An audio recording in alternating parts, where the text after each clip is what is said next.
കർണാടകയ്ക്ക് പിന്നാലെ കുട്ടികളിലെ social media ഉപയോഗം നിയന്ത്രിക്കാൻ തീരുമാനവുമായി ആന്ധ്രാപ്രദേശ് സർക്കാർ. അടുത്ത 90 ദിവസത്തിനുള്ളിൽ സംസ്ഥാനത്ത് 13 വയസ്സിൽ താഴെയുള്ള കുട്ടികൾക്ക് സോഷ്യൽ മീഡിയ നിരോധിക്കുമെന്ന് ആന്ധ്രാപ്രദേശ് മുഖ്യമന്ത്രി എൻ ചന്ദ്രബാബു നായിഡു പറഞ്ഞു.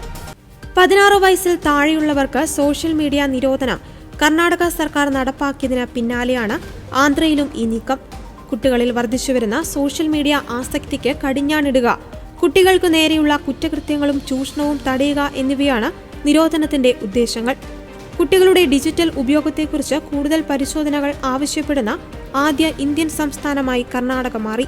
കുട്ടികൾക്കിടയിൽ വർദ്ധിച്ചുവരുന്ന സോഷ്യൽ മീഡിയ ആസക്തിയും നിയന്ത്രണങ്ങളുമില്ലാത്ത ഇന്റർനെറ്റ് ലഭ്യതയും കുട്ടികൾക്കുണ്ടാക്കുന്ന ദോഷങ്ങളെക്കുറിച്ചുള്ള ആശങ്കകൾ ആഗോളതലത്തിൽ ചർച്ചകൾക്ക് വഴിതെളിയിച്ചിട്ടുണ്ട്. ഓസ്ട്രേലിയ ഡിസംബറിൽ കുട്ടികൾക്ക് സോഷ്യൽ മീഡിയ നിരോധിച്ച ആദ്യ രാജ്യമായി. ബ്രിട്ടൻ, ഡെൻമാർക്ക്, ഗ്രീസ് തുടങ്ങിയ രാജ്യങ്ങളും ഈ വിഷയം പഠിച്ചുവരുന്നു. കൂടാതെ ലോകത്തിലെ ഏറ്റവും വലിയ സോഷ്യൽ മീഡിയ വിപണികളിലൊന്നായ ഇന്ത്യയുടെ മറ്റു ഭാഗങ്ങളിലും ഇത് സംബന്ധിച്ച ചർച്ചകൾ ചൂടുപിടിക്കുകയാണ്. കുട്ടികളിൽ മൊബൈൽ ഉപയോഗം വർദ്ധിക്കുന്നതിന്റെ പ്രതികൂല ഫലങ്ങൾ തടയുക എന്ന ലക്ഷ്യത്തോടെ 16 വയസ്സിൽ താഴെയുള്ള കുട്ടികൾക്ക് സോഷ്യൽ മീഡിയ ഉപയോഗം നിരോധിക്കുമെന്ന് കർണാടക മുഖ്യമന്ത്രി സിദ്ധരാമയ്യ വെള്ളിയാഴ്ച വാർഷിക ബജറ്റ് പ്രസംഗത്തിൽ പറഞ്ഞു.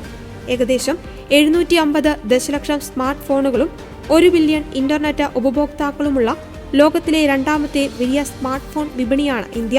ലോകത്തിലെ ഏറ്റവും വലിയ സോഷ്യൽ മീഡിയ വിപണികളിലൊന്നായ ഫേസ്ബുക്ക്, ഇൻസ്റ്റഗ്രാം, വാട്സ്ആപ്പ് എന്നിവയിൽ ഏറ്റവും കൂടുതൽ ഉപഭോക്താക്കളുള്ള മെറ്റയ്ക്ക് ഇന്ത്യയാണ് ഏറ്റവും വലിയ വിപണി. അതേസമയം തന്നെ സോഷ്യൽ മീഡിയ വഴി ചൂഷണത്തിനിരയാകുന്ന കുട്ടികളുടെ എണ്ണവും രാജ്യത്ത് വർദ്ധിച്ചു വരികയാണ്.